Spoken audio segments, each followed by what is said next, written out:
revendication, c'est sur la non-application de la réforme des retraites pour l'ensemble des dockers et portuaires de France. En l'occurrence, ici, c'est le port de Marseille-Fos, dans les bassins ouest, où on a décidé, dans l'ensemble des ports français, de faire des actions port mort. Donc, à Fos, on a décidé de bloquer le rond-point du Mas des Bannes, qui dessert toute la zone industrielle au portuaire. Il n'y a aucune activité qui rentre et qui sort aujourd'hui dans le port de Marseille-Fos. On continuera la semaine prochaine, lundi, mercredi, vendredi, on opérera 4 heures de grève par jour, plus 24 heures jeudi prochain. Donc on sera le 13, le 21 et le 25 juin, on sera aussi en arrêt de travail de 24 heures.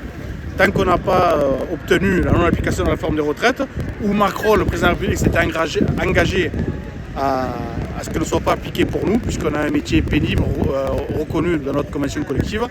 Donc il nous faut, sur plusieurs points, la 5e année de pénibilité sur notre convention collective, puisqu'on meurt entre 7 à 8 ans avant le commun des salariés français.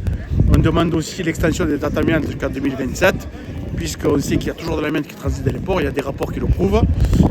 L'État s'est engagé à avoir des négociations avec nous, il n'en a rien été, puisqu'on a eu une fin de non-recevoir.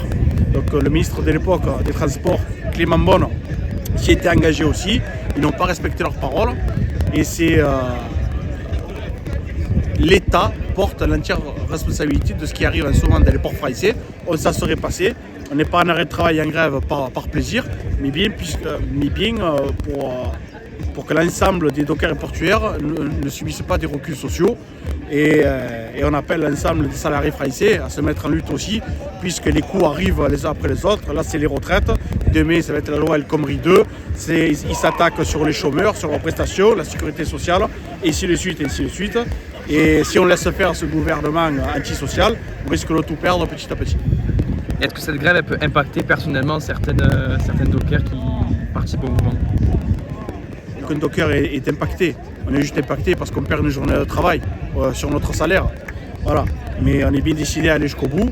Si on n'obtient pas satisfaction durant le mois de juin, cet été, on augmentera le niveau de lutte sur juillet et août.